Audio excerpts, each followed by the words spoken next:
الحمد لله الذي أرسل رسوله بالهدى ودين الحق ليظهره على الدين كله ولو كره المشركون.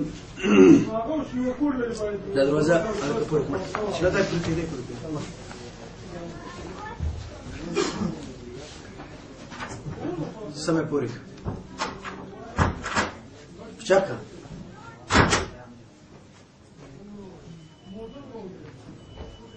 گرانورونو الله جل تزمتو انسان په دنیا کې په اعمالو باندې مکلف کړي او د اعمالو د تر سره کولو لپاره الله جل تزمتو هر انسان ته اعضاء ورکړي لکه لاس، خپې، سترګې، غوږونه، جبه، زړه، عقل او دماغ، دا ټول الله کریم یو انسان ته ورکړي. دا چیرته جوړیږي؟ دا الله کریم د مور په خېټه کې هر انسان ته دوه لاسه، دوه خپې، دوه سترګې، یوه پوزه، دوه شونډې، یوه جبه او علاج القیاس یو زړه او شوش او ځیګر او ټول اعضاء د حواس پوره هر چاته ورکړي دې لپاره چې دا انسان د قیامت په ورځ الله جل تزمتو په مخ کې دا اونوي چې الله د فلاني سړي 4 لاسو او د فلاني سړي 15 لاسو او د فلاني سړي 2 ژبې وي نو ذکر او اذکار ډیر کړي او د فلاني سړي 4 خپې وي نو ډیر کار دي دین کړي. هر چاته برابر اعضاء ورکړي دي. دې سره په دنیا کې ماحول کې بعض امتحانات انسان ته پیدا کړي. امتحانات، ابتلاءات، آزمایشونه، مختلف غوښتنې دا الله پیدا کړي ترڅو دا انسان باندې امتحانو کې چې دا انسان په کوم ترتیب عمل کوي. آیا زما په خوا خزي او کچیر ته په خپل خواهش او په خپل مقتضا باندې قدم پورته کوي. کله انسان ته شبهات را په مخ کې شیطان کله د شهواتو مسله انسان ته را مخ کې شي، کله نور خپل ذاتی خواهشات وي نفسانی. نو دا ټول آفتونه دي د عباداتو لپاره. نو شبهات څه دي؟ انسان ته کله نه کله عبادت کوي، منځ کوي، روژه کوي، څه شبهات ورته راپېښ کړي او په څه رقم په اشتباه کې واچي او څنګه یې دوکه کړي. اول دا دی چې په انسان کې کله چې شیطان لاره پیدا کړه او شیطان یو رو پیدا کړ، نو اولینه خبره چې شیطان علیه اللعنه انسان ته په مخ کې راولي وسوسې دي. وسوسې به ورچې ګوره لکه ته چې نن د دین کار لپاره ځې نو دا ستا بچي به څنګه کېږي؟ یو شبه او یو شک او یو فکر ورواچي بچی به څنګه شي؟ دی خو حق لري پتا کنه. او بیا حدیث هم پکې بیانوي د سیم نه ده چې غلی کېږي، ځکه شیطان بیا دلته دا حدیث مخې ته ورته راوړي چې ولنفسک علیک حق، دا ځان په تا باندې حق لري او سترګې در باندې حق لري، او ولزوجک علیک حق، او دا بیبي دا پتا باندې حق لري. دا خبره کوي، دا خو سمه ده، خو د هر چا حقوق معلوم دي. بیبي حق معلوم ده، د اولاد حق معلوم ده، او د الله او د رسول حقوق دا معلوم دي. اوس الله جل تزمتو خوراک لپاره خوله پیدا کړي، خو یو سړی لوڼۍ رااخلي او په غوږ کېږدي، نو څوک هم دا نه مني ورسره. وایي ته ډېر کم عقله انسان یې، تا دا لوڼۍ ولې په غوږ کې؟ دا خو د اوریدو لاره ده د خوراک نه ده لاره بدل کړه ترتیب بدل ک نو په دې وجه باندې په خرابیو په مشکلاتو اخته کیږي نو لومړی خبره وسوسې ورچي فکرونه بدل کی کله کله په مانځ کې ولاړی فکر لاړ شي کور ته کله کله په مانځ کې ولاړی فکر لاړ شي دکان ته کله کله په مانځ کې ولاړی فکر ورکشي شي تلاړ شي ورځ امام ابو حنیفه رحمه الله ته سړی راغی و ازما څه شی ورکشوي دی ویلا شمونځو کا اج په مانځ ودرېده بس شیطان لعین فکر بوت آگے شیتا خو دا خو می پلانیزی کی خو نو برتراغه نو امام صاحب ته وی ولا امام صاحب منظم د شیانو په پیدا کېدو کې غټ رول لري ګوره شیطان په داسې وخت کې سړی ته دا خیال او سوچ راولي ما صحابه ته سينو کله به چې په مانځ کې فکر یوې خوا ته لاړ نو بیا هغه شی ته به متوجه چې دي شی د الله د عبادت نه مصروف کړم دا ولی صحابي ولار د مونږ کوي په منځ اودري د یو مرغۍ واولوته او دا ونی چې وی ګڼ وي داسې سره نو د دې ونی لپاره د وتلو لاره پیدا نشوه بس د مرغۍ کتله مونږ ته خراب شو راغی نبی صلی الله علیه وسلم ته او ورته وی چې یا رسول الله زما د عبادت ترمنځ پرده د باغ واقع شو بلا انداد الله په لار کې وقت زه د شي نه غواړم چې هغه ما د الله د عبادت نه مصروفه کیا د خلکو اداس آیت کریمه چې کله نازل شو چې لن تنالوا البر حتى تنفقوا مما تحبون هیڅ کله به تاسو اونرسئ نائل بنشئ د نیکۍ هغه انتهایی درجې ته تر څو چې خرڅ نه کوي هغه مال د الله په لاره کې چې تاسو ته ډیر خوښ وي یو شی د ډیر خوښ دی نو هغه تر څو خرڅ نن خو موږ څه کوو اکم کالیم چې شکېدلی هغه په خلطو کې واچول راوړو په جومات کې خپل کور چې صفا کو نو هغه جامې بیا راوړو دلته یا خیرات کم مال ورکو هغه چې زوړ شوی نو زمونږ له کاره وتی وای دا به خیرات کوزه خیر کې وسړی نوې مالم ورکي او دا شی اضافي پروت وي او د استفادې وړ وي که خیرات کنو څه بده خبر خو نه ده ان شاء الله به ثواب ورکي دا ناروا نه ده خو که غواړي چې انتها د نیکۍ حاصله کړي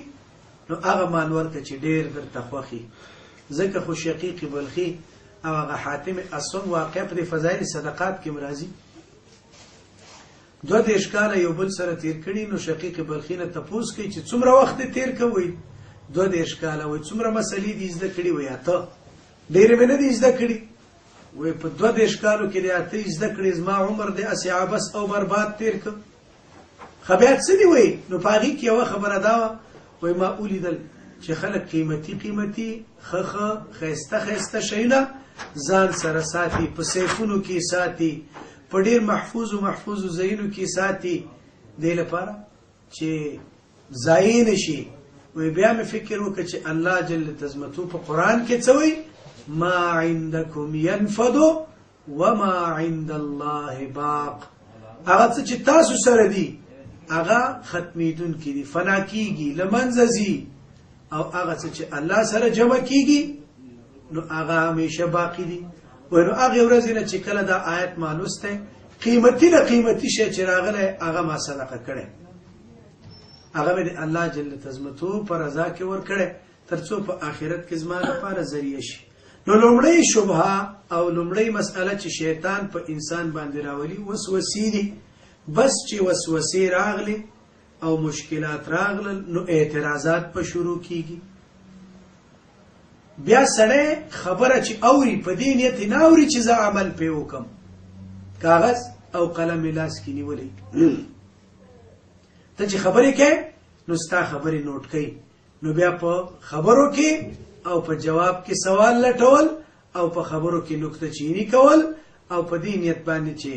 دا اسلام یا د کومه خبره چې دینی کړي چې دا ختمه کم لا شي خپل کار پسې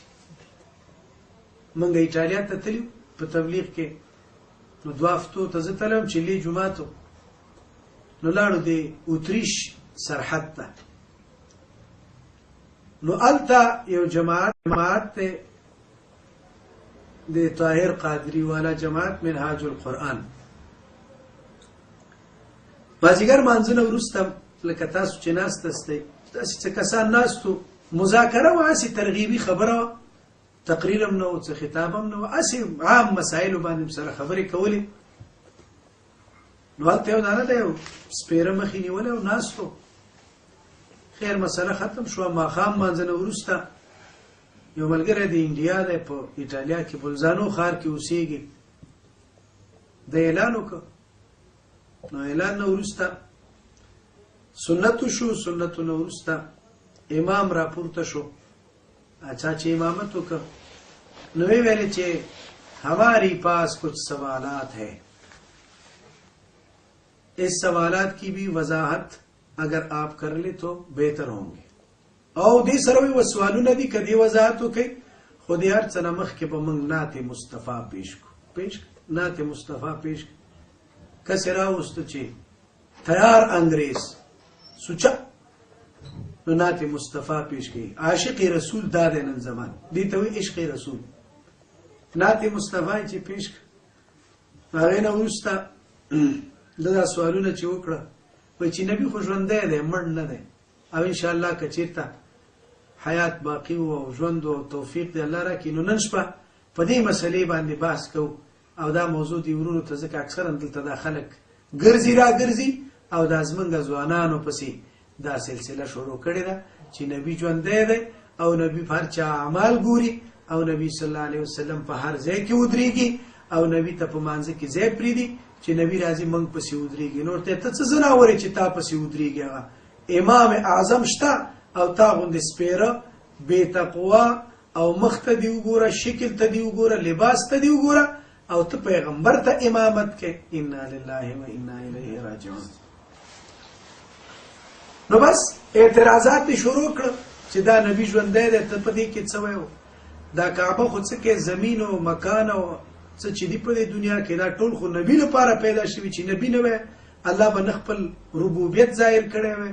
او نه به الله د عرش پیدا کړی وای او نه به کرسی پیدا کړی وای او نه به اسمانونه پیدا کړی وای او نه به زه پیدا کړی وای او نه به ته خدا خبرې هم مزخرفات توی همیشه وای ګډې وړې همیشه وای ځکه چا په اوبو چې شیطان سور شي هغه سړی به څه لارې ته ورسېږي خیسته لار او خیسته طریقه پرېږده او په ګډو وډو سر شه الله وحدانیت پرېږده او په ګډو وډو سر شه چوتي غیلا به دستاري دا د لا اله الا الله دا توره چې در سره ده دلا پیشه چې غم داري نو بیا وایي راځه څه غم لري غم دې څه دی چې دومره اوچت ذات باندې د اطمینان او توکل او یقین دی نو بیا دا مخلوقی څه دي او بله ورځ مې دا قصه تاسو ته وکړه سلیمان علیه السلام چې کله میږتنو هغه مقام ته راورسېد نو میږي آواز وکړ خپل نورو دا مادونانو ما تحتو ته خپل لښکر ته چې ای میږو خپلو سړو ته ننوځئ لا يحتمنكم سليمان وجنوده وهم لا يشعرون تر څو سلیمان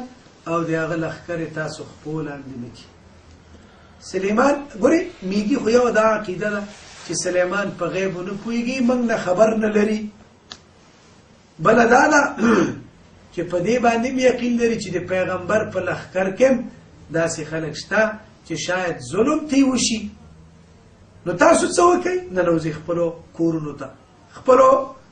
مسکونو او په امن کې ځایونو ته ننوځئ سلیمان علیه السلام ته الله داسې پادشاهي ورکړه دعا یې کړې وی الله داسې پادشاهي راکړي چې بل چاته دې نه یې ورکړي نبی کریم صلی الله علیه وسلم فرمای یو وارې مې لمونځ کوه دا شیطان وایي داسې ته راومینیو او مال را مې ورته وویل چې یاره دا به دې ستنې پورې وتړم چې سبا ته بیا د مکې ماشومان یې په تیږو ولي او لوبې پې پسې کوي بیا مې د خپل ورور سلیمان علیه السلام دعا را په یاد شوه چې ویې ویلې چې ای الله داسې حکومت راکړي چې بل چاته دې نه وي ورکړی داسې پادشاهي بس بیا مې پرېښوده چې هغه داسې دعا کړې وه نو بس نه دي په کار چې زه دا کار وکړم نو هغه یې نو دې میږي ته وایي چې راشه ته دلته تا خو قوم ته دعوت ورکړه چې هلاکت نه نجات مومي خلاصې بیا مومي هلاک نشي ډېر ښه داعي او ډیر ښه دعوت دی ورکه چې خپل ځایونو ته لاړ شي اسې نه چې خپل اندیم کی دوی به نه خبره سليمان عليه السلام نو ویل چې ته ډیر زیات ګستاخ رسول او اوس پیغمبر ته چې علم غیب نه لري او نه پوهیږي دا یو نه ویلي بلکې پیغمبر دا خبره ومنله چې زه نه پوهیږم خپل لښکر ګوري وایي چې څه چل دی چې زه نن دا هدهد نه وینم ملا چرګک لا ارى الهدهد مالي لا ارى الهدهد څه خبره ده چې دا ملا چرګک نن نه وینم پیغمبرو پیر صاحب غوندې به مراقبه شوی وای سر به په سر به څادر چولی وای وس وی ورسېده بر اسمانو ته ټولې خبرې معلومې دا به کړي وای کنه ولې ونه کړم اما په زیات چیز نه کولی دروازه بنده کړئ بیا چې هلته خدمت کوئ خدمت وکړئ بس پورته و یا به ما ته دلیل راوړي دا هدهد او که نه نو ذبح به یې کړم دا به حلال به یې کړم او چې هغه راغی هدهد ورته وایي چې ای سلیمانه ما خو داسې قوم ولیده داسې یو خبر مې راوړی چې ته پرې خبر لا نه یې او داسې قوم مې لیدلی دی چې دوی لمر ته عبادت کوي ملکه د سبا وه بلقیس او د هغې قوم دا وایي عبادت د نور کوي نو سلیمان علیه السلام رد ونه کړ چې هلکه زه مخکې نه خبر ومه او ما ته لیدلی وي چې والوتې و هغې خوا روان وي خو هغه په غیبو نه پوهېږي خیر سلیمان علیه السلام میږی راوغوښته نو میږي ته وایي چې دعوت خو دې ورکه خو وغواړه ما نه څه غواړې نو هغه ورته وایي سلیمانه ته مخلوق یې زه مخلوق یم تا نه څه وغواړم زه خپل کار کوم هغه ورته وایي زه پادشاه ما په لاس کې هر څه دي زه چې هوا او باد او څه چې زه وغواړم الله ما ته تابع کړي دي زه وغواړم ما نه څه غواړې غواړه څه غواړې هغه ورته وایي وغواړم یا وایي زد اجلي و رزقي سلیمانه عمر مې اضافه که او رزق مې اضافه که سلیمان علیه السلام ورته وایي چې دا خو زه نشم کولی هغه ورته وایي ما تا ته مخکې ویلي چې مخلوق یې ته به څه وکړې ځه سلیمانه خپل کار کو نو بیا ورته وایي چې دی میږی او څو تپوسونه درنه کوم دا سر دی ولې غټ دی او لکۍ دی ولې اوږده ده او ملا دی ولې نری ده دې څه حکمت شته وایي نو سر خو مې دا دی چې زه هر کار کوم نو عقل او که کرې نه کار اخلم او ملا مې نری ده بس 2 دانې د کال زما خوراک دی ډېر خوراک نه کومه خېټه زه وږې ساتم او لکۍ مې چې اوږده ده نو خپلې راتلونکې ورځې باره کې سوچ کوم چې په ما به څه کېږي پلان سنجوم نن مسلمان تر میږیم ډېر ښکته ولیدلی پلان او سوچ نه لري سبا به څه کېږي زه چې مړ شم په ما به څه کېږي فقط دا غم دی چې خېټه مړه ساته او ژوند کوه او مزې کوه بس نور به څه کېږي څه کې دا نشته پکې چې زه څنګه خپل ایمان تقویت وکړم او دا ایمان کې مې څنګه زیادت راشي او څنګه عبادت وکړم نن مې 2 رکعاته لمونځ وکړه سبا به څنګه دا 4 شي او نن مې لږ ناوخته دا فرض ادا کړل خو سبا به څنګه په وخت ادا کړم دا سوچ نه کوي لکه کار لپاره هر څوک چې شپې وده کېږي نو موبایل زنګ آن کی رنګ آن کی خپل سر ته کېږي چې 1 ساعت مخکې زه چې کله کار ته ځم نو چې ناوخته وده شم نو موبایل ځان ته آن کړم چې هغه اواز وکړي او زه راپورته شم ولی هلته فضایل راته معلوم دي که نه کار ته به ځم سهار کې نو چې کار ته لاړم 8 ساعته کار کوم نو تقریبا 1200 کرون به ګټم 8 ساعتو کې نو ډېرې پیسې شوي 1200 روپونه خو دنیا پیسې جوړېږي پاکستان حساب چې ورته کې دنیا شی شو 15,000 روپۍ د ورځې ګټه بس فضایل دي مزه ده کنه خوند ده د دنیا محبت سره تراغله نو همیشه ګوري دا خاط ته چې څوک راځي زه راځم ته راځي احمد راځي محمود راځي چا دعوت نه دی کړی څوک چا پسې کور ته نه دی تللی چې وروره تراشه کنه دکان ته تراشه بازار ته ولې هر څوک په خپله ځکه دې باندې فکر او ذهن جوړ دی هر سړی منډې راوایي هر سړی را رواني خو مسجد ته نه راځي ولې ذهن نه دی جوړ کنه نو دا وجه ده چې اکثرا اعتراضات ډیر وي اعتراض وکړي دا مولا ولې داسې دی دا پلانې ولې داسې دی دا نه ګوري چې دا زه ولې داسې یم ځان ته وایي ډېر اسانه کار په بل باندې اعتراض کول دي دا پلانې داسې کوي او ډېر اسانه کار دا همدغه نکته چینی او ډېر سخت کار چې کوم دی خپله اصلاح ځان اصلاح کول همدا وجه د هغه یو شاعر وایي که څوک تله د انصاف په لاس کې درکړي خپل ټټو او د بل آس به برابر کې دا خو داسې مسله ده ته چې څه کوې نو ډېر ښه دي خو چې یو بل څوک یې کوي ډېر بد دي هماغه عمل چې ته کوې تا ته ښه ښکاري خو چې بل چا وکړه وایي دا غلطه خبر ده او اعتراضات به کوي ګوت نیوکې به کوي ته دا کار کوې دا ولې ته به په سنت عمل کوې خو ستا سنت به هغه ته بد ښکاري بېګا شپه دا خبره موږ وکړه دلته چې محمد رسول الله صلی الله علیه وسلم فرمایي چې امر په نیکو کوئ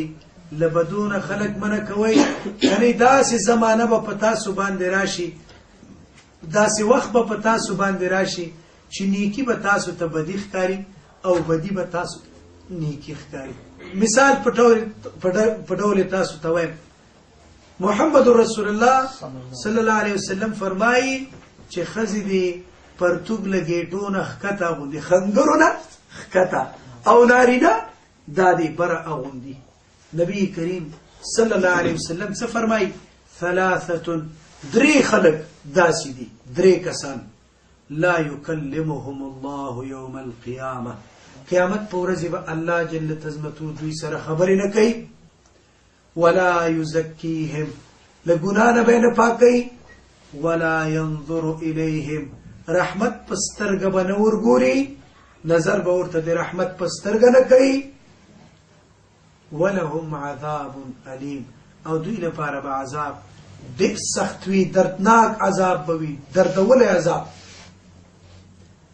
ابو ذر غفاري ورته وایي خابوا وخسروا من هم یا رسول الله دا خو تباه و برباد شو دا څوک دی الله رسوله دا کوم خلک دي نبی کریم صلی الله علیه وسلم ورته وایي اول المسبل الازار هغه سړی چې پرتوب له ګېټو نه له خنګرو نه ښکته اغوندي دې خنګرو نه ښکته اغوندي دا سړی دې سړي ته به الله په غوسه وي یو ورځ یو سړی روانو په لاره باندې نو دا پرتوګي خنګرو نه ښکته و نو عمر رضی الله عنه ورغی او پرتوګي پرې داسې راپورته کوي دا پورته کوي دې کې تکبر نشته دی نو هغه ورته وایي چې آیا تاسو لپاره په خوږ نبي صلی الله علیه وسلم پسې ښایسته اقتدا نه ده پکار هغه کې تکبر و خو نه و نو هغه ولې و چېرته ویلې به یې که نه چې په ما کې تکبر نشته خپله رسول صلی الله علیه وسلم یو ورځ یو سړي ته ویلي دا پرتوګ دې اوچت که هغه یا رسول الله تکبر نه دی وایي آیا په ما کې ستاسو لپاره اسوه حسنه نشته یعنی ما پسې اقتدا کول او زما په عمل پسې تلل دا تاسو لپاره بهتره نه ده نو په دې اساس اول مسبل ازار دویم څوک دی منان یو چا سره څوک نیکي وکړي یو کس سره د نیکي وکړه او بیا نیکي ورته یادی یعنې ډېر احسان فراموش یې ته خو سترګې د الله وړاندې کا پلاني ورځ کې چې مې دا ښېګړه در سره کړې وه او ته نن دومره بد شوې دا وایي احسان فراموش ته ډېر احسان فراموش یې دې ته وایي منان خپلې نیکۍ په نورو باندې څنډئ یاره دا مې کړي در سره دا سړی او دریم وایي چې من باع حرا و اکل ثمنه چې څوک اصیل او آزاد خرڅوي او د هغې پیسې خوري په دې کې محدثین ټول لیکي په خپلې خور په خپلې لور او په خپل د نور اقاربو باندې پیسې اخیستل او جنکو باندې البته او دا بل ته ورکول دا ولور اخیستل او دا قسم نور مسائل دا ټول په دغه حکم کې شامل دي او د دغه حکم لاندې دي دا ټول په دې کې شامل دي یو سرنا تبه ورشي هلکه خور لور غواړم تا سره رشته وکړم رشته زه خو ولا ما ته فلاني 3 لکه روپۍ راکولې خو دا به څنګه شي ته به ما هغه ته نه ده ورکړې په یو ځای کې ګوري وایي 400 پسونه غواړم 400 ګډال رمه هلکه دا حیوان دی چې تی خرڅې جنوبي سمت ته چې لاړ شي په افغانستان کې وایي شانزابیست راوله دا سلنډ بنز راوله 1 راوله 2 راوله هلکه غوا ده چې خرڅې ماما به ودرېږي زه ماما نامه غواړم په کابل کې څه کوي وایي موږ پیسې نه اخلو پیسې نه اخلو بیا څه وایي شیربها شودو قیمت خو مې راکړه که نه شیربهای ما بته الله دې دا شودې وچې کا شیربها راکړه دا اوس خبره ده بیا وایي پیسې نه اخلو نو څه کوي وایي جهیز دو طرفه زمنګ له خوا نه به هم ته جهیز کې او خپل له خوا نه به هم ته کې نو بس بیا الک بار وباسي او الک فامیل نو که د 10 روپو شي نو د 500 پې اخلي هغه خوار په سود په قرض او په واو په پور او په زارو له خلکو پیسې پیدا کی څه به کې د قرض سره چې هغې جنۍ په غوږو کې اچولې او والۍ اچولې او تاج په سر دی نو د بل چا تاج دی دې په سر کړی څه به درته وکړي نو هلک یې غر که دا لور یې خپله په دې ترتیب خرڅه کړه رسول الله صلی الله علیه وسلم فرمایي چې دقسې خلکو باندې لعنت دی دا لعنتیان دي دو سره به الله جل تزمتو خبرې نه کوي قیامت په ورځ رحمت په سترګه به نه ورګوري ګناه نه به یې نه پاکوي عذاب به ډېر سخت ورکوي خور لور باندې پیسې اخیستل حرامې دي حرامې زوی لپاره سړی مصرف کوي او لور لپاره یې نه کوي او ما تېره شپه تاسو ته 2 کسانو کارګزاري بیان کړه لغمان په ولایت کې یو امیر صاحب دی عبدالرحمن نومیږي نو په کور کې لور پیغله شوه دا سړی مخکې زرګر او ډېر عجیبه وروسته نوم عبدالرحمن شو هغې وخت کې نوم دلاغا و نو نوم یې چې کله تبلیغ ته لاړ نوم یې بدل کړ نوم یې شو عبدالرحمن ژوند دی الله بدل کړ یقیني درته وایم ډېر عجیبه سړی ته جوړ شو بیا هلته مرکز امیرو نو لور یې یو بل تبلیغي ته ورکړه هارون نومېده نو دا لور یې څنګه واده کړه میاشت پې تېره نه ده نو سړي ته ویې هلکه خو ته هم ځوان یې او زما لور هم پیغله ده نو څه معنی ده چې زه اوس ما لور کېنولې اوس خو چې لور وایي نه دومره یې وزغلو دومره اول خو چې رشتې لپاره ورځي وایي دومره منډې پې وکړه 2 کاله خو یې وزغلو چې دا خپې خیش په درد شي نو ستا د لور قدر به کوي ورته دا څه د جاهلیت قدر دی چې تی په خلکو کې نبی کریم صلی الله علیه وسلم خو فرمایي وایي چې کوم کور دی ولیده چې په هغې کې دینداري ده او هلک دینداره دی او یا جنۍ او د جنۍ کورنۍ دینداره ده هلته خپل زوی لپاره رشته وکړه په منډه ورشه ورته دغه ځای کې زه غواړم لور تا ته درکړم دې سړي هم دقسې وکړه لور خو یې ورکړه بس میاشت تېره نه وه نو احوال یې وکړه وایي چې پلار او مور دې راولېږي یو ځلې کور ته زمونږ نو ماښام یې جنۍ په موټر کې کېنوله او 4 کسه دی شو ښځه شوه او لور شوه او د هغې 2 کسه نو په موټر کې کېنول نو سیاسرو ته یې په منځ کې پرده واچوله ښځې دا خواته ناستې دي او دی مخکې نو جنۍ بوتله کور ته نو څه لباسونه یې ورته کړي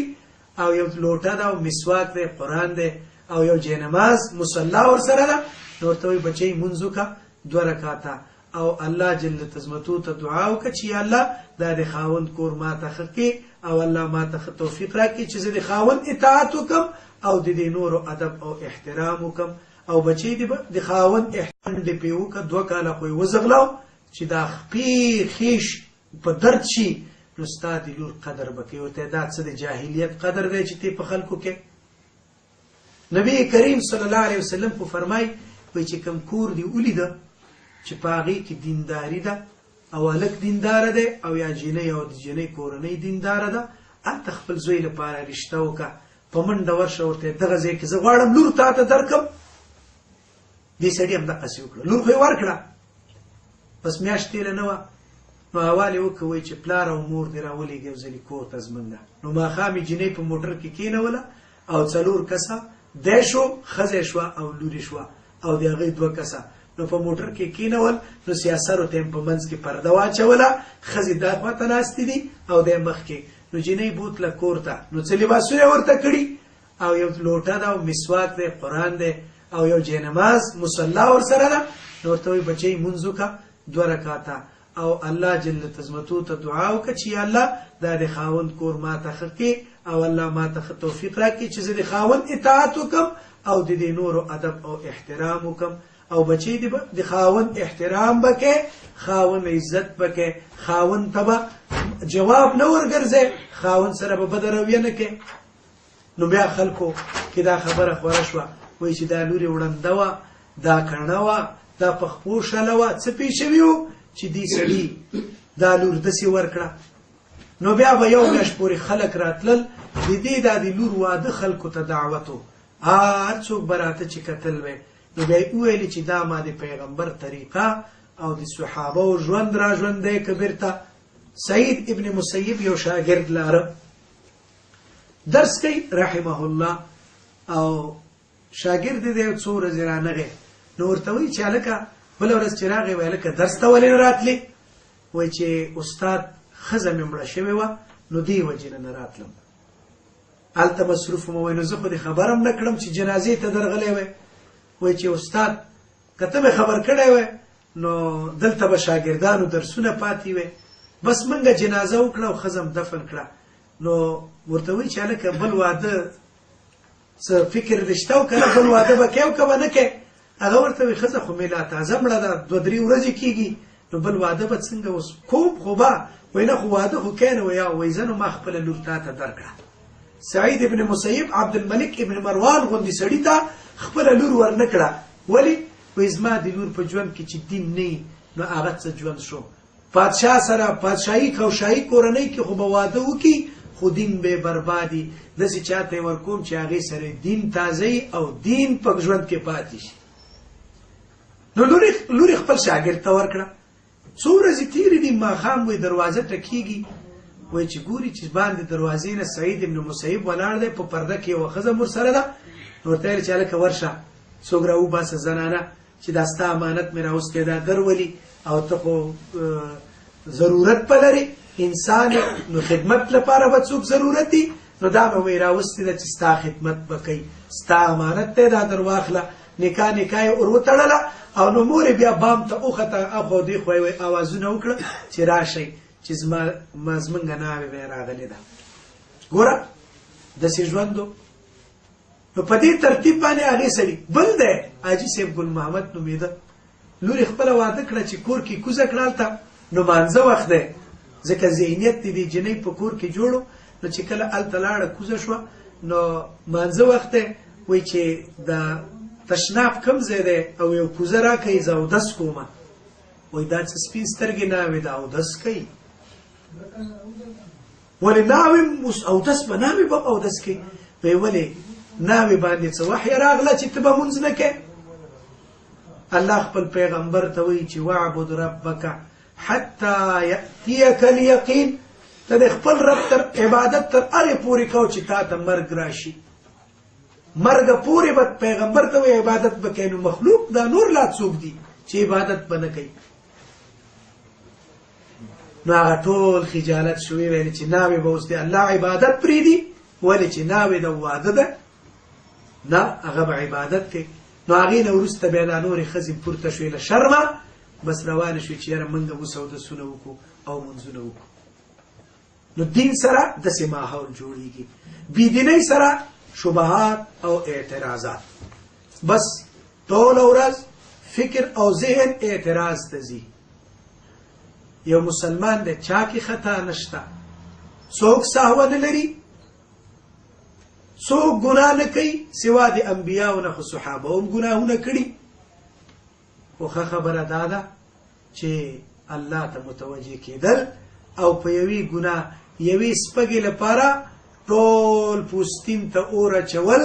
دا د هوښیار سړي کار نه دی. نو اعتراضات به ډېر کوي. وسوسو نه وروسته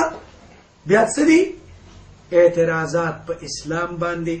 په قرآن باندې، په سنت نبوي صلی الله علیه وسلم باندې، بس بیا دا سلسله شروع شي. اعتراض بکئی، ګوت نیوکې بکئی او ګډې وډې به وایي. نو دا آفت دی د انسان په ژوند، دا آفت دی په مسلمان باندې. کله چې داسې حالت راغی بیا یې برباد کی. دا وړوند حرکت کول په یو چا پسې بغیر دلیل او بغیر حجت د یو سړي خبره منل، دا په خپله انسان گمراهی او خرابی ته دعوت کوي. خبره معلومه نه ده، دلیل معلوم نه ده، او بس راځه چې ځو مخکې شه. یو سړی کینی 15,000 وارې به سبحان الله سبحان الله وی، ورته پیغمبر اکرم صلی الله علیه وسلم 100 وارې نه زیات نه دي ویلي په حدیث کې. تا دا 15,000 له ځان نه څه لپاره وضع کړه؟ او زه به ټوله ورځ ناست یم 15,000 وارې به زه سبحان، دا خبره ده. ذکر اذکار خو مقید کول، الله به حسابه یاد که په دې لاره روانې ذکر کوا کوا کوا، دا څومره ښه خبره ده. او بس چې مقید کې چې په ځای به ناستې او بس 15,000 وارې او 2,000 وارې یو دانه په دې کابل کې په دې دارالامان کې، نو هغه به د خپلو مریدانو ته بله خبر کوله. ورته به ویلې چې کله چې تاسو کښېنئ نو 3,000 وارې خو به د ورځې قل هو الله احد په ناسته ده. 3,000 وارې. دا دروازه پوره بنده کړئ. دا څه ټیک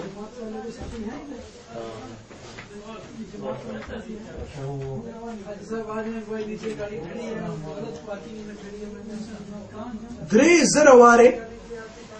دا دروازه پورې کړه. 3,000 وارې به تاسو قل هو الله احد وینئ. یو سړی به ناستي ټوله ورځ 3,000 وارې قل هو الله احد. الله دې لپاره پیدا کړی انسان چې بس ناست به یې په ځای او تسبیح اچوه. دا خو رهبانیت شو. نبی کریم صلی الله علیه وسلم فرمای زما د امت رهبانیت څه ده؟ جهاد، مجاهده کول، کور او کلی نه وتل، د دین لپاره وخت ورکول، د اعلاء کلمت الله لپاره توره را اوچتول او وتل. دا زما د امت لپاره رهبانیت دی. په کنجونو کې او په ګوټونو کې او په خانقاګانو کې کېناستل، دا زما د امت طریقه نه ده. پیغمبر صلی الله علیه وسلم وایي. نو بس دا به اوله خبره څه وه؟ شبهات. شیطان بیا دا لارې را مخکې کړي. دا مسله په انسانانو کې را پیدا کړي، اعتراضات. نو بس دا شي چې په قلب کې په زړه کې کدورت او تیاره را پیدا شي او توجه د انسان الله جل تزمتو طرف ته نه. ورشه دې مزمل تعالی کوي. دویمه خبره چې په انسان کې دین وروسته پیدا کیږي خواهشات شهوانی. شهوات او دا یو نه دي چې صرف سړی ښځه ولري او ښایسته جینۍ او داسې داسې نه. تنا یو دا نه دی، دا ورک سړی وایي یو ځلې به راوځي. دا عزت د الله په لاس کې دی، نه دی مخلوق. نو بعضو باندې دا د ریاست او وزارت او پادشاهي محبت دومره سپور وي، دومره حد ته یې لیونی کړی چې د الله عبادت ته وخت دی او ړوند او کوڼي کي. وایي که نه معقوله ده په عربۍ کې، وایي چې محبت دی یو شي سړی ړوند او کوڼ کي. سړی ړوند او کوڼ کي. نو یو خدا شو چې حرام خوراک او محبت د ریاستونو سره، او بل دا ده چې اتباع د شهواتو په شرمګاه کې. نبی صلی الله علیه وسلم فرمای 3 شیه انسان هلاکوي. 3 مهلکات. 3 شیه چې کوم دي دا انسان بربادي هلاکوي. اول ضلالة الاهواء، په خپلو خواهشاتو کې ورکېدل.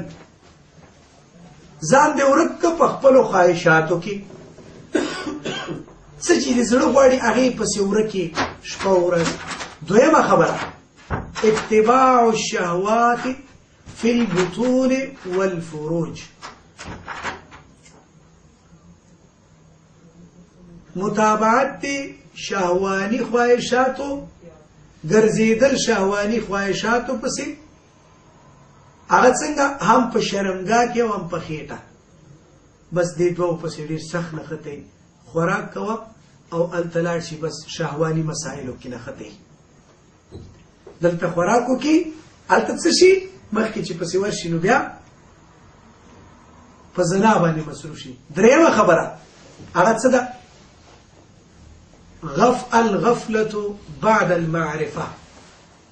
یو کار او یو مسله درته معلومه شوه چې دا حق ده، دا دین دی، دا د الله لاره ده، خو ته په دې کې غفلت کوې. معرفت پیژندنه دا ټول درته حاصل شو، خو ته غفلت پکې کوې. یو سړي ته معلومه شو چې په مانځه کې زما د دنیا او آخرت کامیابی ده، نه یې کوي. روژه نیسم په دې باندې الله ما ته خپل رضا نصیب کوي، خپل دیدار نه نیسي. ښه طاقت لري، روغ موټ، ښه صفا سوتره. هلته بله ورځ یو پاکستانی دی موږ سره کار کوي، روژه یې خوړه. मैंने रोजा क्यों खाते हो? मैं मरीज हूं। मैंने अच्छा माहवार मरीजी है क्यों? तुम तो जमाने मेशनी मरीजी दर बांधे लागले खजाइनो څنګه حساب دی؟ خروغ موټ 15 بسونه د اینځي صفای دي 15 بسونه په شپه کې یوازې کوي، هغه کې مریض نه دی، هغه کې څه خبره نشته. خو چې کله عبادت ته راشي مې مریض هوں، ته یقیني چې ته د ایمان مریض یې، ته د یقین مریض یې، پتا کې ایمان نشته، دا خو د الله حکم مات کړ، پتا کې دا کمبود دی. نو دا پوهول پکار دی، دا خلک پوهول پکار دی، دې خلکو ته ترغیب او تشویق پکار دی. ما سره یو بل ولد دی مضبوط بس کې کېناسته، نو ما ورته ویل چې ما ته وی چې روزه یې که نه؟ ما چې جی हाँ मैं रोजा हूँ. نو ما ته څنګه یې؟ وایي چې अंकल मुझसे तो होता है नहीं. मैं क्यों बोले? वही कि अंकल जी बात ये है कि मैं काम करता हूँ. मैं जमकार कुम करा लगा, सार 5 बजे कल शुरू कम, कल 8 बजे शुरू कम, कल 10 बजे शुरू कम, कल रो जमात है पदी मोटर की गाड़ी की रा बांधी राशि हो कोर न रात ढोड़ी राहू बासी और हमारा स्टाफ के वलाड़ी कोर मख के और बस आगा मोटर चीजें तेरेगम आगा तेरा वाखलम और मख के जम नो कार खुजमा दे इबादत पर मख के मानी न की हर आगा कार च इंसान दे अल्लाह दे इबादत न मशगूला और गाफिल की आगा कार का वल हराम दी पर इंसान मान दे हर आगा कार च दे इंसान और दे अल्लाह तरमंजा पर्दा रावली और इंसान अल्लाह न लरी कई आगे कार का वलो की हलाकत और बदबख्ती दा तबाही और बर्बादी दा इंसान था आगा बन कई सड़े. ए आसिम रदियल्लाहु अन्हु आगे वो खबर कड़ी वा वेली या अल्लाह जमा लास ते काफिर पलास उन लगे, या अल्लाह तमात दे काफिर लास रा उन रसेनो. او ابن عباس رضی اللہ عنہ من صافح المشرک فلیتوضا، څوک چې له مشرک سره مصافحه وکړي نو اودس دې وکړي. دومره سخته ویلې او چې کله وفات شو نو کفارو غوښتل چې سر یې غوڅ کړي او ویسي، الله پې مچۍ را نازلې کړې، ټول وډار شو. وایي زه چې دا مچۍ د شپې ته لاړې نو را به شو د سر به غوڅ کړو. نو چې کله دی لاړل الله باران وکړ اوبه رالې. عاصم رضی اللہ عنہ دقه سی وی وړو خاخي کې چار ځای کې خاخ ګوري الله نه غوښتي و چې یا الله ما ته د کافر لاس راوړان دي نه کې. یو سړی دعا کوي یا الله ما په داسې کار کې مصروف مکې چې په هغې کې زه ستا عبادت نه پاتې شم او ستا د بندګۍ نه غافل شم او ما ته د جهنم لاره خلاصه شي. یا الله دې نه ما وساتي. زړه له کومې دعا وکړئ الله بلارې درته خلاصوي. بیا الله جل تزمتو به انتهایی مددونه کوي له تاسو سره، له ما سره، له بل سره. ډېر ځوانان من لیدلي مخکې په ورانو ورانو ځایونو کې کار کوو، الله جل تزمتو هدایت ورته وکړه، راغلل اوس دلته راځي درس کې کینی هغه کارم نه کوي او ښه ځایونو کې الله کار ورکړي خو ځایونو کې الله جل تزمتو کار ورکړي او هغه چې خو ځایونو کې کار کوي هغه کې الله نورم تقوا پیدا کړي څه وجه ګوري دروازه ټکوا نو اخر به خلاصي کنه ته چې بار بار الله نه مدد غواړي چې یا الله زه کمزور یم زه په داسې سمندر کې راګیر شوی یم چې هرې خواته اوبه دي وچ پاتې کېږم نه هرې خواته چې زم لوند یم یا الله ته مې وساتې نو ته بیا ګوره چې ساتي دي او که نه ساتي دي هغه غیرتي دی د الله په دین غیرت او که په تا غیرت کوي نو په دې اساس باندې ما دا خبره کوله چې دا درې شی هلاکوونکي دي او هغې کې درېیمه خبره دا وه چې متابعت کول په شهواني مسایلو کې او په خېټه کې نو دا مسله وه او دلته م وایي چې دا شهوات دي چې انسان د الله د عبادت نه مصروفه کېږي صحیح ده چې کله د خبرې کولې کوم انجانه چې خبرې کوي نو لږې سلوس په خبرې چې کوي کنه چې आवाज هم نه راځي خدمت کیسته کو نو نبی کریم صلی الله علیه وسلم په بل حدیث کې فرمایي وایي چې انما اخاف علیکم ازما امته زویریګم په تاسو باندې دي چې شي شهوات الغی فی فروجکم وبطونکم ومضلات الفتن بس ورکیدل په شهواني خواهشاتو کې چې په خېټه کې او په شرمګاه کې ټول ورځ په دې پسې سړی نه خطي او ورکیدل په دې فتنو کې ځان رکول دا فتنې دي کنه هرې خواته چې ګوري دروازې خلاصې دي د فتنو هرې خواته چې ګوري لارې خلاصې دي د فتنو هرې خواته چې ګوري فتن دي باندې اوزي په سترګې به دې په څه لګېږي غنیمت وګڼئ دغه کومه لحظه چې په مسجد کې تېروئ دا ډېره غټه خبره ده ځکه الله جل تزمته ذهن فکر سترګې او بدن له غلط استعمال نه ساتي وی د مسجد او د مسلمان مثال داسې دی لکه اوبه او مایي نو مایي چې له اوبو نه را وباسي نو بس مري ختم کیږي دغسې چې مسلمان د خپل اصلي مرکز نه جدا شو دا به شیطان اغوا کوي شیطان اختطاف کوي بیا یې بلې خواته دا سړی به باندې کار نشي کولی لکه څنګه چې موټر په ښار کې ګرځي بس ګرځي خو چې ټانکۍ امپیر صفر ته رارسیږي مخکې له دې چې صفر شي نو بیا هلته ودرې پمپ ته او ټانکۍ ډکه کړي ځکه چې وروسته بیا ګرځېدل دي هغه باید خپل تیل مکمل واخلي ډیزل او پټرول مکمل واخلي چې بیا دا کار وکړي نو یو مسلمان بالکل پاور لري نه مونځ نه کوي مسجد ته نه ځي او دلته له دې برج نه دې کنکشن نه اخلي یو سړی بسترو په شفاخانه کې غرونه راغلی سړی او سارایي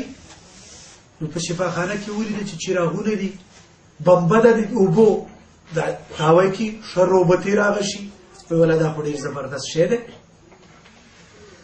دا خو چې زه تلم دا به کلي کې لګو به په غره کې خپل کور کې دا ګوره ته بس چې خارج شو شفاخانې نه لاړه بازار ته دکان ته ورغی پیپونو دکان ته هلته خو یو 2-3 دانې دا بمبې دا شیردانونه واخیسته لاړه د برقي دکان ته یو 2 دانې دا چراغونه راکړه چې دا ویسم په کور کې لاړه نو بره تارونو کې ځوړند او پیپ نه دی هغه هلته ځوړند کړو چې هر څه تاوی را تاوی نه کېږي نو بېرته راغی دکاندار ته وی چې بھائی ما خو په شفاخانه کې چراغ ولیده ما خو په شفاخانه کې بمبه ولیده چې اوبه ترې راتلې دا څنګه نه راځي نو هغه ورته وایي چې وروره دې کې څه نشته شاته ورپسې یو پاور دی شاته هلته دا یو مرکز لري چې له هغې ځي نه دې ته دا ټول شیان ځي او راځي نو دا یو یو ترانسفارمر دی چې دا دې ته دا رڼا رالیږي نو د انسان د مسلمان لپاره ترانسفارمر څه دی د ایمانی ترانسفارمر هغه چیرته جوړیږي دلته جوړیږي هغه د دې قرآن او سنتو په اورېدو سره جوړیږي. هغه د رسول الله صلی الله علیه وسلم د طریقو په اطاعت او منلو سره جوړیږي. اسې نه جوړیږي قلاره ناسته او بس په وخت باندې 15 کیلو خوري. پنځپیر شیخ دی الله وبخي هغه به خبره کوله وای اکلت دړی وای په یو وخت یو دړی خورم و شربت چاټی وای یو چاټی وبپسې وسکم او چې کله ود کېږم نو د څادر یو پیڅ کړي دی خپې لاندې کم او بل پیڅ کې سر لاندې کم نو आवाज وکم چې یا الله انا پنا می وبخي. وای الله تام دې ته پیدا کړی چې دړی خورا او چاټی اسکا او عبادت مکو. ها دې ته الله نه پیدا کړی، الله جل تسبیحو ته عبادت ته پیدا کړی، رب الجلیل ته عبادت ته پیدا کړی چې عبادت وکې ته خپل رب راضي ساتي. نو نبی صلی الله علیه وسلم فرمای چې دا ستاسو د هلاکت نه خدا د تباہی نه خدا چې تاسو په خپل خواهشاتو کې شهوانی او د خېټې په خواهش کې ورک شي. ګوره سړی چې ډېر خېټې پسې ګرځي نو بس بله ورځ دا شي یو خدای چې بې انتها بې رقمه چاق شي بیا په لاره ګرځي. بعضې به تاسو لیدلي خېټه دې خوا ته هم شلمه راوتي دې خوا ته هم راوتي کېناستی نه شي ژوند پې باندې تنګ شي په خپل ژوند تنګ راځي. دا خوراک علامه ده. یو ورځ محمد رسول الله صلی الله علیه وسلم یو سړی ولید ډېر چاق و داسې اشاره وکړه وایي که دې نه دې بل ته یو څه تللی نو دا به دومره نه غټېده یعنې خوراک یې چې کم کولی. نو که تا یو بل مسلمان سره ښېګړه کوله ته به دومره چاغ نه وې. ته به ټوله ورځ خپل فکر کوي غوا غوی پسه دا ټوله ورځ خپل فکر کوي یاره خوره که نه چې څومره خوري بل چا فکر ورسره نشته. نو په دې اساس باندې دا مسله بل شهواني خواهشات نور څه دي؟ مثلا كثرة اللباس والمصارع والعمارات وأنواع السيارات. بس ټوله ورځ لباس پسې ګرځي ټوله ورځ سې وتوکه. په دې مزار کې مونږه د طالبانو په وخت کې هلته وو نو په کور کې به ډوډۍ نه وه خو چې سهار به راووته دا څادر به داسې خویه قات په قات وتو کړی او دا به په دې اوږه پروت و کالي به خویه وتو نو په موټر کې به کېناسته نه. وایي ولې؟ وایي د کالیو استري مې ماتېږي وتو دا وایي ماتېږي مونځ به یې نه کا. وایي ولې؟ وایي کالیو وتو مې ماتېږي. بس ټول عمر په ولاړې بس چې کور نه به لاړه بیا به یې هغه ځوړند کړی ورته چې خراب نه شي. ټوله ورځ دا غم ورسره دا لباس واغوندم یا هم ټوله ورځ پورې غم او فکر دی چې یاره دا کوټه نه ده. ټوله ورځ فکر او ذکر چیرته ولګېده؟ الله په دین باندې چې فکر نه کوي فکر به چیرته لګېږي؟ بیا به ټوله ورځ په بیت الخلا په ټوایلټ او په ګندګو فکر کوي. ولا دا کوټه دې ځای کې مې چې یو تشناب جوړ کړی وی په دې ځای کې بس بیا سوچ ورته کوي 2 میلیونه کرون 2 میلیونه یو سړي دلته مصرف کړي دي 1.4 تقریبا 2 ترا په یو تشناب باندې دا انسان دی یو تشناب باندې اڅ کې هلته ورزي ګندګي پکې کوي 2 میلیونه کرون هلته مصرف کړي دي ته ته انسان چې کله الله دین باندې فکر نه کوي الله جل تزمتو به سړی لیونی کی دقه سي ټوله ورځ په دیوالو فکر کوي ټوله ورځ په چتونو فکر کوي ټوله ورځ په رنگونو فکر کوي. بیا دا فکر ته لاړ شي چې ما لپاره آیا ام دې فکر ته زه الله را لېږلی زه خو دې ته الله را لېږلی نه دا خو په قدر ضرورت هر څوک دې نه ګټه اخیستی شي دا خو خبره ده. قل من حرم زینة الله التي اخرج لعباده ته ووایه ای پیغمبره چا حرام کړي هغه ښایسته او پاک شیان چې کوم الله دې انسان لپاره پیدا کړي. ابن عباس رضی الله تعالی عنه وایي کل ما شئت خوره څه دې چې خوښوي خوره والبس ما شئت اغونده څه دې چې خوښوي وګوره چې حرام شیان نه وي پکې. او بل ما اخطأتك خصلتان ګوره 2 خبرې دي خطا نه کی 2 خبرې دي دوکه نه کی هغه څه دي الصرف والمخيله اسراف او تکبر چې دا در کې پیدا نشي. یو سړی ټوله ورځ په دې کې یا په انواعو د سیاراتو دا موټرونه نه په دې غمه کې دی، یاره یو ډېر ښه ده لینډ کروزر مې اخیستی دی، مرسیډیز، اوډي، بي ام وی، دا ټاپ فیراري، فورشې، بعضې داسې موټرونه دي چې 2-3 میلیونه اویرو قیمت لري او خلک یې اخلي. ولې په هوا الوزي؟ په هوا که الوزي خو سمه ده، تیاره ده. موټر دی ساده، ګزاره دې کېږي، بس وایي که یو موټر واخله ښه واخله، خیر دی، مننه دی چې ته پکې په آرام کې او چې ټوله ورځ فکر په موټر لګېدلی. بله ورځ مې تاسو ته آیت کریمه د سورې نساء ترجمه کړه. اووه شیان الله په هغې آیت کې ذکر کړي دي او دا شپه ورځ او دا هفته 7 ورځې ده. نو 7 ورځې فکر یې ټول په دې 7 شیانو مصرف کړه. الله دین به کله کوي؟ حب الشهوات من زين للناس حب الشهوات من النساء والبنين والقناطير المقنطرة من الذهب والفضة والخيل المسومة والأنعام والحرث. دا وشي په دې کې ذکر شو. واده وکړي ښځه ده، بچي دي، هغو لپاره سره زر سپین زر دي،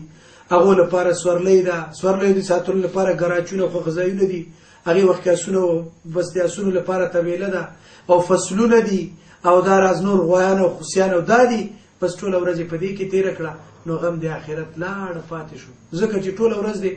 بس د غوا په ګندګۍ کې فکر دی، هلکه هغه سوټه پاکه کړې غوا، نو نور دې څه وکړه؟ هلکه هغه ځای صفا کړه، هلکه اوبه ورکړه فصل ته. تا خپل بدن ته د حیات اوبه ورکړې چې ایمان دی او قرآن او سنت دی، په دې عمل وکړه؟ نه دی دی کړی. نو دا مسله شوه. او بس دې سره سره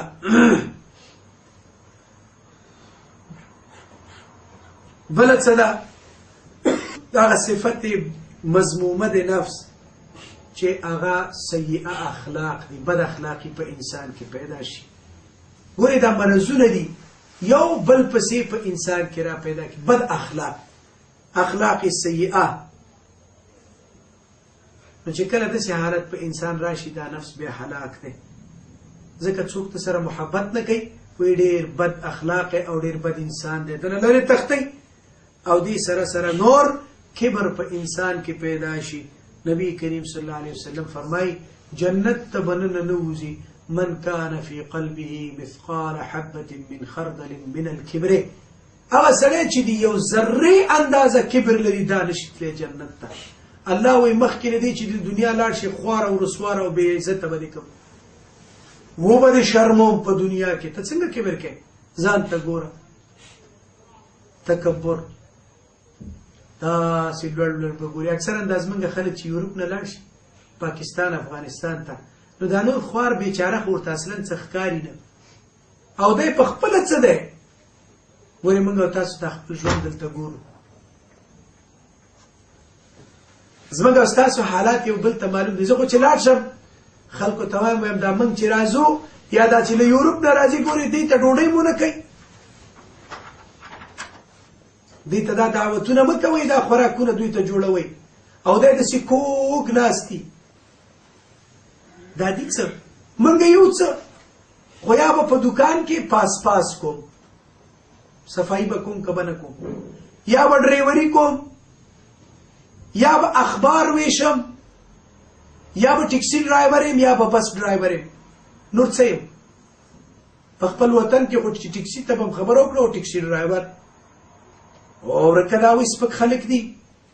په وطن کې هم کار نه کوو، په وطن کې موږ چېرته جارو کوله، سګریټونو فلټرونه موږ په ښار کې په کوم ځای کې راټول کړي. خپل وطن کې هم عمل نه کوو، دلته راغلي یو دا کارونه کوو. څوک لګیا دي بس دا بده خبر نه ده، کار کول بد کار نه دی، خو په بل چا باندې ځان اوچت مه شمېره، په بل چا ځان اوچت مه شمېره چې ولا زه اوس یو څه یم هلته لاړې دومره ځان ذلیل او خوار وشمېره چې تاسو تر موږ ډېر خاص دی. تکبر څه لپاره کوې؟ انسانه ته یې څه شی؟ ته یې څه؟ دومره اوچت پرواز څه لپاره کې، دومره الوتنه څه لپاره کې چې هغه به ته سنبالولی نشي. زما یو ملګری و، زه من وجه تحدیث نعمت الهي ویم، ورغلم نو چې لاړم چاته ویلي و چې دی خو اوس په یورپ کې اوسېږي، دا به ما سره خبرې وکړي، مونږ کره به راشي او که نه. نو ډېر مې زړه بد شو، دومره مې خوا بده شوه چې مالیا الله یورپ خو څه ماته دا دنیا هغه نه دي راکړي. یورپ دی څه، انسان مهمه دی، مسلمان مهمه دی، ښه دوست مهمه دی. نو که ته په خاورو کښېنې، تا سره زه په خاورو کښېنم، او که ته لوبیا خورې زه به در سره لوبیا خورم، او که ته وږی کښېنې زه به تا سره وږی کښېنم، او که ستا کومک ته ضرورت وي زه به تا سره کومک کوم. نو ورغلم کور ته، او یقیني هغه په کور کې یو دومره مغرور سړی هم دی، باوجود د دې چې دا مسله ده په کور کې سترنجي شکېدلې، په همغې شپه تېرې ښه په عزت او په ابرو، خو چا نه پیسې هم نه اخلي. داسې یو عادت هم لري، وایي خپل ژوند مې چلېږي په دقې خپل شکېدلي فرش باندې شپه تېروم، خو د بل قالین نه یې ښه ګڼم. نو چې لاړم هملته کېناستم، وایي تصور وکړه چې یو بل څادر غوندې په دې واچوم، په دې باندې څه له څادره چې موږ له دې خاورو پیدا یو، ته چې پرې کښېنې نو زه تر تا څه زیات یم. انسان تکبر انسان سره نه ښایي. ګورې دا هغه بد مرض دی چې انسان د الله د عبادت نه منع کوي. شیطان تکبر او حسد وکړه، چېرته ورسېد، مردود شو، الله له در نه ورټلی شو، وشړلی شو. څه ویلې؟ انا زیم کنه، انا دا ډېر بد ټکی دی، دا زیم زه، انا خیر منه، زه له دې آدم نه بهتر یم، خلقتنی من نار وخلقته من طین، زه خو له اور نه پیدا کړم، اور کې خو د رڼا صفت دی، او خټې کې خو ظلمت او تیاره ده، نو زه څنګه درته سجده وکړم؟ رخشه هسې شی وایي. الله ویلې ښه، اوس تا کې دومره تکبر پیدا شو، ابا واستکبر قرآن کې راځي، منې راوړه او تکبر یې وکړه، پس لاړ د الله د رحمت نه او د الله جل عظمته له در نه وشړلی شو. تکبر، کینه. هسې یو روایت کې راځي، ما په خپله سند د دې نه دی لیدلی، خو داسې مې لوستي دي. مواعظ الحسنه یو کتاب دی، ښه کتاب دی، ښې خبرې هم پکې شته، ګډې وډې هم شته. په هغې کې لیکي چې یو ورځ شیطان راغی فرعون دروازې ته، شیطان راغی فرعون دروازې ته، نو دروازه یې وټکوله. نو هغې خوا نه فرعون آواز وکړه چې څوک یې؟ ښایي چې عجیبه ده، دعوا د الوهیت دې کړې چې زه اله یم او دروازې له شانه خبر نه یم. شیطان ورته وایي دا څنګه اله یې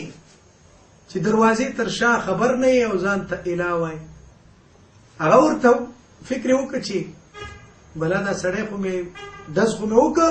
خو وران ګزار مې کړی هسې نه چې مسلمان شي. بیا ورته وایي چې ټوکه مې در سره کولی، زما او ستا خوندیوالي ده، دا خو ما هسې هغه کړه چې ته خفه نه شې، ټوکه وه. نو بیا ورته وایي چې فرعون ورته وایي ما او تا نه به بد سړی دی الله په نزد بل څوکي؟ وایي چې او شته. شیطان او فرعون وایي څوک؟ وایي هغه کسان چې په خپلو کې سره کینه ساتي، دا تر موت هم بدتر دی. مسلمان ولې تکبر او بیا دې سره سره کینه وساتي؟ مسلمان دی، ورور دی دی. 3 ورځو نه زیات قطع علایق ساتل د مسلمان له مسلمان سره دا منع دي. دا الله وایي دا ناروا ده، دا به نه کوې. نو په دې اساس باندې کبر او عجب او حسد، حرص، شر، بزدلی، غفلت او سنگدلی، زړه سختواله او سستی، ضعف الیقین، دا به ټول په انسان کې راټول شي. مرض دی که یو مرض معمولی ملاریا ونیولې او ګولۍ دې ونه خوړې، مورقې ته وړې، مورقه چې شوې همداسې پسې ځې بیا داسې چې جوړېږي نه سړی مرګ ته ورسوي.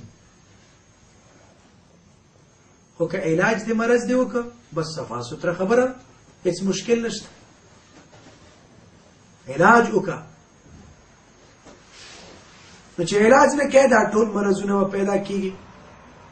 او په نهایت امر کې به د بدو په کار کې ډېر سخت عجله کوي، تیز تیز به ور رواني او همداراز دې سره سره به د الله يره لزړه نه اوزي. زوال الخوف من قلب الانسان، بس زائل بشي ورک بشي هغه دار د الله چې د انسان په زړه کې. ځکه چې کوم عمل کوم کنه نو دفتن دا خبر راته مخکې ودرېږي چې الله کریم به ماره پوښتنه کوي، الله را ګوري، الله مې ویني چې زه څه کوم. دا زه په سخت یم. نو چې کله سړی دومره حتی ورسېد بیا دا ویره ختمه شي، بیا له الله نه یره نه هغه مسئله له زړه نه اوزي او ختم شي. الله دې موږ ته وساتي. پس د مؤمن لپاره څه پکار دي چې له دغې مسایلو نه لرې وتښتي او کوشش وکړي هغه عبادات او هغه مسایل چې ایمان پې تازه کیږي هغې ته متوجه شي. خو بیا په دې کې دا خو دا مسایلو چې آفتونه دي. عبادت د انسان کې څه آفت دی؟ عبادت کې په عباداتو کې آفت څه دی؟ چې شی د عبادت لپاره تباه کوونکی دی. نو په هغې کې یو عدم اخلاص، چې اخلاص نه کوي سړی په عبادت کې، دا تباه کوونکی دی، دا عبادت بربادی. اخلاص څه ته وایي؟ زړه له کومې یو ذات ته ودرېدل او په دې کې بل چاته ځای نه ورکول. فاعبد الله مخلصین له الدین. بلنه کې آواز کې صرف یو الله ته، یا الله دا مشکل مې دی، یا الله دا مشکل مې دی. کله کله زه چې دعا کوم نو وایم چې یا الله بل الله خو نشته کنه کوي نو موږ ته وښیه، او چې نه شته او په دې زما یقین دی چې نشته نو چې نشته نو څوک به کوي؟ یا الله ته به کوي او یا الله ته وکړه. دا مو یا الله کدي زړه نو دا وکړه او کدي نه یې مې کوه. الله دومره وزګار نه دی ستا غوندې سړي आवाज چې وایي وري او دغسې دعا به قبوله کړي، دا به نه قبلوي ورته. دعا کوه خو په عزم سره، یا الله دا شی راکړه، یا الله دا هغه سره څه کمبود نشته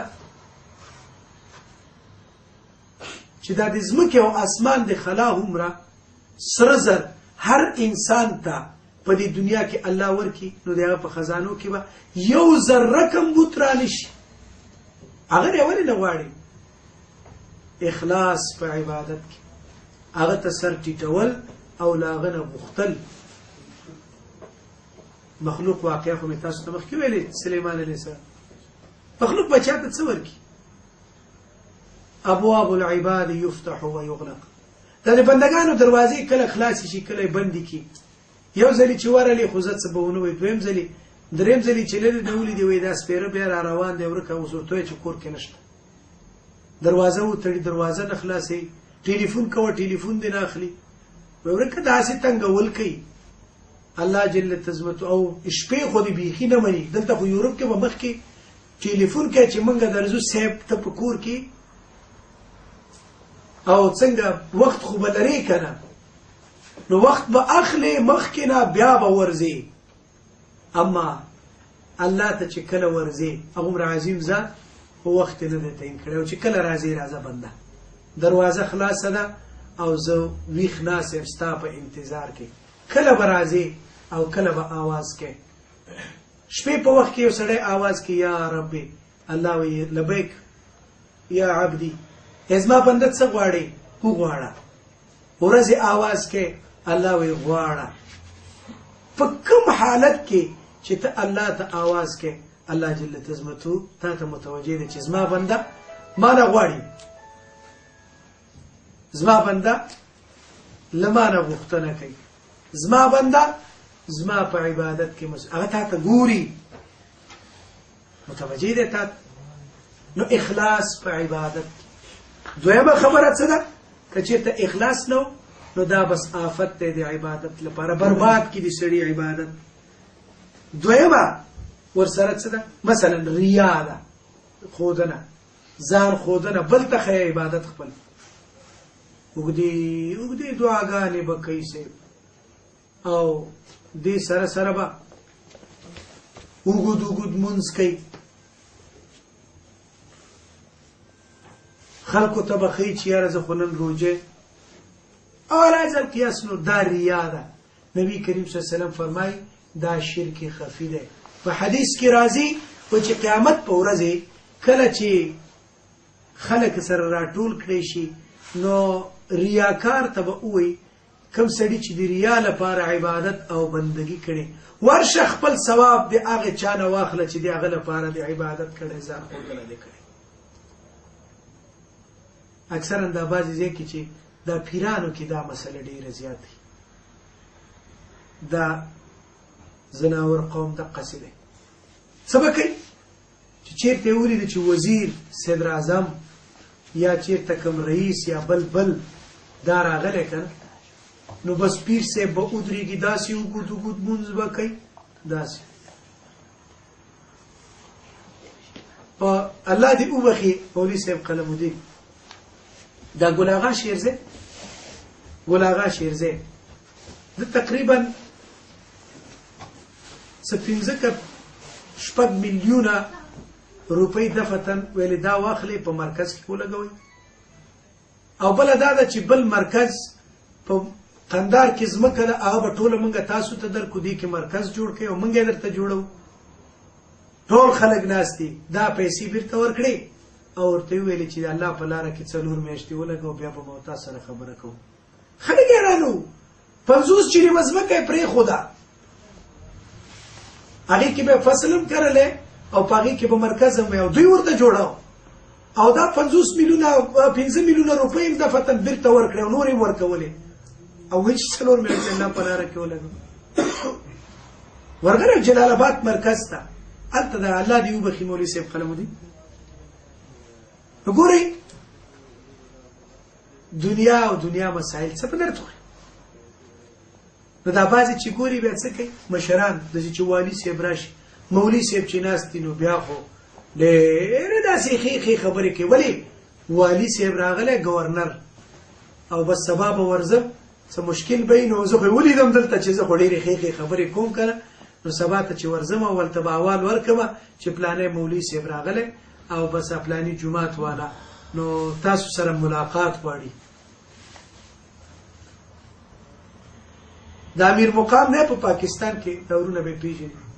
موږ ایبټ آباد ته تللو او هلته په ایبټ آباد کې موږ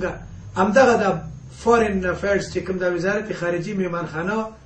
هغې کې وو ملګري وو څه بعض م پېژندل هغوی هلته بوتلو وایي چې شپه به دلته وکړو نور به ګرځو ما ویلې ښځه سمه ده وایي چې امیر مقام راغلی راځئ ده سره ملاقات کوو ما چې زه خو نه ورځم وایي ولې ما ویل زه دلته نه ورځم امیر مقام یې را څوک ځکه چې ورغلم نو دا به مې په نیت کې راشي چې بس خو امیر مقام سره خو ملاقات وشو نو سبا ته بیا خو پوره تفصیلي ملاقات هم وی دی ما زه نه ورځم زه په دې نه ورځم چې دغسې ځای کې انسان خپله ایمان کې او د انسان په عباداتو کې او د انسان په تقوا کې فرق راځي دې وجې نه به صحابه او تابعینو خلک منع کول چې امیرانو ته به نه ځئ هغو ته به نه ورځئ چې هغې ته کښېنې ځکه خو چې ته ورغلې څه مقصد په لرې که نه موږ سره یو کس و هغه چې ورغلی و نو هغه په دې آل پاکستان کې د وزیرانو دوی ته چپلې جوړې دا چارسدي کې دی نو ورغی پلانی صاحب السلام علیکم پلانی وایي د پلانیزي او پلانی داسې چپل میکر آف آل پاکستان ما نواز شریف ته چپلې جوړې کړي او ما پلانی ته جوړې کړي او ما بستاني ته جوړې کړي او صاحب ته د اخپا ول دلته په دې میز باندې کې د کاغذ کې چې زه ستا اخپو ناپ او هغه اندازه واخلم چې تا ته وایي به زه څپلۍ جوړې کړم څه وشو لالچ د دنیا غم د دنیا فکر د دنیا دا دې لپاره دې ته وایي ریا ځان ښودنه چې یاره خو سبا به کار کوم دلته ورځم په دې نیت نه ورځي چې دلته زه وایم چې دا دنیا به درنه پاتې یې لکه ترغیب او تشویق ورکم چې الله جل تزمتو په خپل ریاست او وزارت او په مقام کې راضي وساته کنه تباہی لدی ریاست سره بځي جهنم ته خلاصون نشته نو ریا دا اقص بد عبادت ته او بد عمل دی چې د انسان عبادت لپاره ډېر غټ آفت را منځته کوي او له منځه وړي. یا همدا دی چې خلکو مداحي دي شروع کړه، صفت دا پلانې ولې الله صفت ته کوي لکه هایو سړی ابل ورځم دا قصه تاسو ته وکړه. نو ورته ویل لکه څه کوي؟ وی بس کوم روژه نیسم،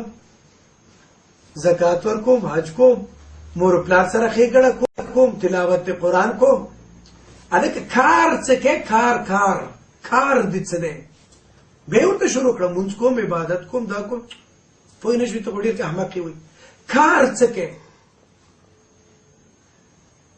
نو وی هغې نه وروسته ځمه او یو خلطه کې لږ نسوار راخلم، خلکو خولې ته رخومه. دقه کار دی وایي. نسوار خرڅول نن مسلمان ته کار ښکاري. وی هغې نه وروسته چې دا ټول عبادات مې وکړه، وی بیا لاړ شم ښار کې یو 10 روپو نسوار راواخلم، په نور یې خرڅوم، نو خلکو خولې ترخې کړم. دا وایي مزېداره خبره ده، دا وایي سم کار دی. اوس دین خلکو ته کار ښکاري نه، او چې کینې د مخلوق صفت به ډېر کړو. هلکه دا اوس چا درته وي؟ ابلو همداسې کوي. هغې کیسه مې درته وکړه، وایي ته چې ټوله ورځ خلکو په ګندګۍ کې لاس وې، لیبارټرۍ کې کار کوي، لابراتوار دی دی، ټوله ورځ خلکو غل او میتیازې معاینه کوي. تا ته به الله روزي درکوي، او زه چې ټوله ورځ د الله د دین خدمت کوم، ما ته به روزي نه راکوي. دا کوم عقل مني؟ ته د مخلوق په صفت کې لګیا یې، پلانې ښه سړی دی، مداحي دې شروع کړې، تا ته به هم الله روزي درکوي. او چې زه ټوله ورځ لګیا یم چې الله یو دی، الله خالق دی، الله مالک دی، الله رازق دی، الله ورکوونکی دی، الله اخیستونکی، او الله عز وجل الله صفات به بیانوم. بس زه به داسې خوارو زار ګرځم. ولې؟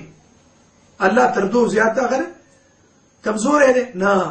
الله جل تزمتو غني او ډېر باغیرته ذات دی. او چې ته غیرت وکړې نو د خلکو صفت پرېږده، د مخلوق صفت پرېږده، خالق صفت شروع کړه، د رب الجلیل صفت شروع کړه. په هر صورت باندې دا هغه آفتونه دي چې انسان د الله کریم د یاد نه غافل کی او الله نه لرې کوي، عباداتو کې سستی پیدا کوي. نو هر مسلمان باید دې ته متوجه شي چې زه باید څه وکړم په دې 40 ساعته ژوند کې، او په څه ترتیب عمل وکړم تر څو دې آفتونو نه زه خلاصی بیا مومم، تر څو دا آفات ورک شي. خصوصا موږ او تاسو ته خو د دې خبرو ډېر زیات فکر پکار دی، اهتمام پکار دی. افغانستان کې خو چې زه خو اذان به واوري، جمعات ته به لاړ شي، خلکو نه ټول خلک اکثریت یو بل سره پیژني. دلته خو چې ووتې معلوم نه دی چې ته څوک یې او زه څوک یم، الا ماشاءالله تعداد محدود خلک هم پیژني. او شاوخوا چې ګورې یو مرغۍ ده او 100 دامه دي، دانه یې کې و دام دو، دانه یې وده او دامونه 2 دي. څه به کې هر ځای کې لومې ایښي دي،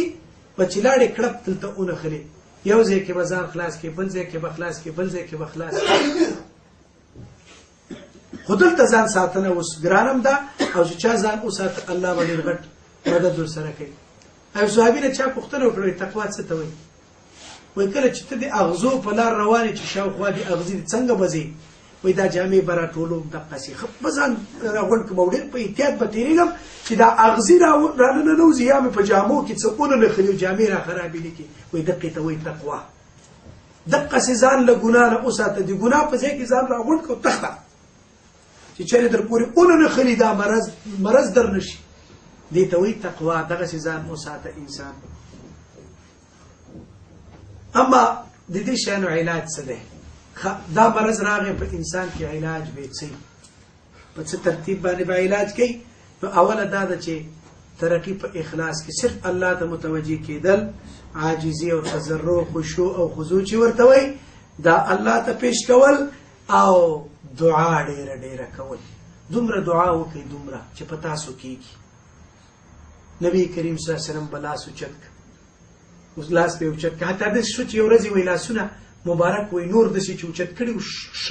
سست شو. نبی ویلې لاس مې داسې اوچت ونیسه ای عایشې چې زه دعا کوم خپل رب ته. دومره دعا وکړه. عایشې رضی الله عنها ته زمونږ او ستاسو مور صدیق اکبر رضی الله عنه لور بیبي هغې ته وایي چې ای عایشې لاس مې اوچت ونیسه چې زه دعا وکړم. نن مسلمان له دعا نه محروم دی دعا نه کوي او که کوي په بدعات او په خرافاتو باندې دعا کوي هغه دعا الله نه مني یا غافل دی دعا کوي وي معلومه نه ده الله به قبول کوي او که نه ورکې دا نه کو کینه یوازې ته وګټ کې او بس الله سره عرض و نیات شروع کړه یا الله دا مشکل مې ده یا الله دا مشکل او تر ټولو غټه خبر دی ایمان سوال کوي دعا کوي الله نو یو مسله خدا شو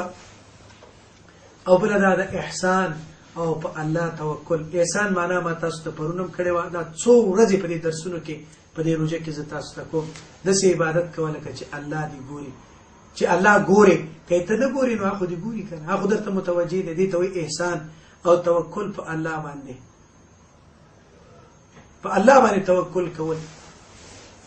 په الله باندې باور کول او همداراز ير الله نه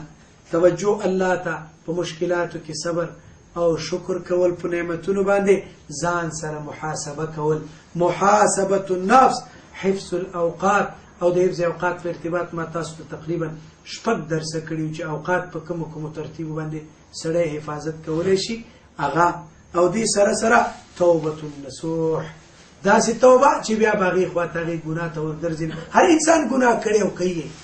تکیږي خو توبه کول دا ډیره غټه ذریعہ ده الله جل تزمتو د انسان ګناه بخي نبی کریم صلی الله علیه وسلم فرمای التائب من الذنب كمن لا ذنب له توبه کول کې له ګناه نه غدا سي دي لکه چې ګناه کړی نه پاک صاف سترا نو توبه کول توبه نه سو او دې سره قراءت قرآن کریم تلاوت قرآن کریم لوستل د قرآن کریم او په دې تر نور مسائل دا د انسان د دغه مرزونو لپاره دا لومړی سبب نو دې وجنه همیشه دا انسان باید کوشش وکړي په هر وخت او هر زمان کې چې الله راضي شي او په دې عبادت وکړي اما لدی مسائل نه غافل کېدل بس سړی دی هلاکت هغه کند ته ورګزار کی بل دا دې سره سره کلک اراده عزم جازم چې ورته وي خپه د کلک اراده سره بس دا کار وکړو او تبلیغي سیروزي ته تل سیروزي ته چلاړ دوه ورځې چې پوره کړی شیطان ورپسې ونه ختیاره ولا چې غټ کار خو دې وکړه لکه سیروزي تراله سبب کور ته زی په دویمه ورځ سبب کور ته روانه او زیبا بس غټ کارو شو کنه تبلیغ و چلاړې کور کې به بیبي تم وې او هغه هم کې سړی خو با ایمان سړی و چې یاره شیطان پرې دې می کنه عشره کومي دا به عشره شي ګوره خو مهنت بس سبا اعلان کوي امیر صاحب زما الله سورې شوې زه عشره ته ځم به چې نه پوره شوې ولا چې غټه قرباني خو دې وکړه لس ورځې په تبلیغ کې د لس ورځې تیرې کړې دا خو ساده خبره نه ته ګوره څومره توفیق الله درک شیطان نو وی چې دا خو څومره غټ توفیق الله درک او څومره غټ مقام دی اسه ک لس ورځې د تبلیغ کې تیرې کړې کنه اوس په نو چې لاړ شي ډېری خبرې دي زده کړي دا به ټوله ګوره کور ته رسې زر مخکې لاړ شي چې دا د هیري نشي ځان ورسو وی وی شیطان پرې دې کنه چې لکومه شیطان سره ضد کوه چې کله درته وایي چې یار دا مونږ به ورسته وکي بس زر پورته شورته اوس لیکم ته صبر وکړه پرېدم دې چیرته تما سره دا کې ان الشیطان لكم عدو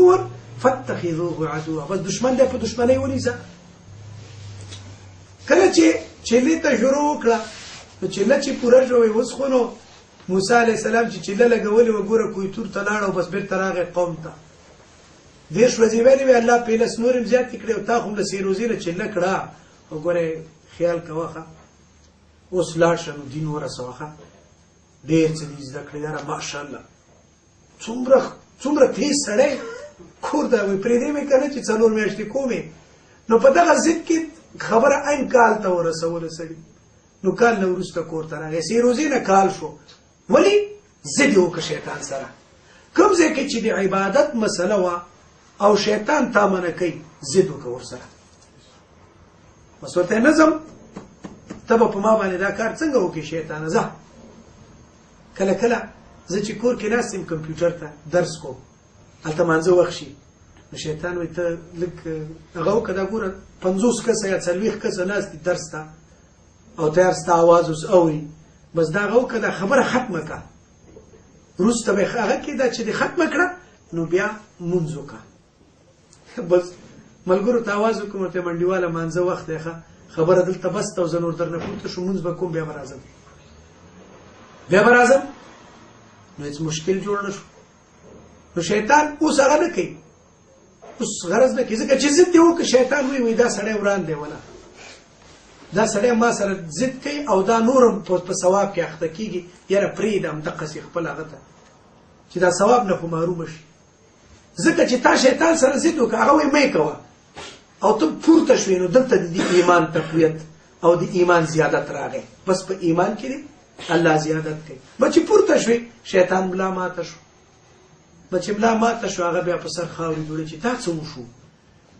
زه وای هغه لارې ته تشویق مو د ما سره شروع کړی دا زور مې په دنه رسیږي دلته د انسان ایمان دومره مضبوط شي چې بیا دا شیطان لا چلے بیا همیشه رحمانی قوت غالب شیطانی قوت ختم نو بیا انسان په سملار روان نو عزم جازم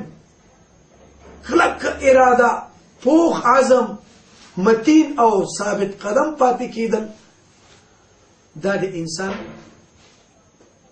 د عبادتو لپاره او د دغه امراضونو د خلاصون لپاره غټه لاره ده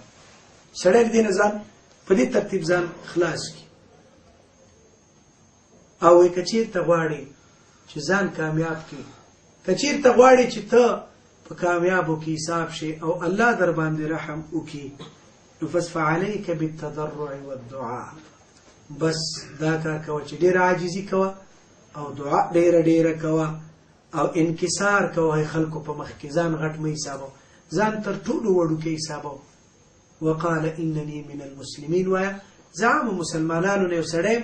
ځان کې تکبر پیدا نه کې من تواضع لله هر هغه چا چې الله د رضا لپاره تواضع وکړه الله به پورته کی الله به اوچت کی الله به ډیر ستر سړی ته جوړ کی ومن تکبر او هر هغه چا چې تکبر وکړه الله به ذلیل او خوار کی پزمک کبیره او غرزی برباد به کی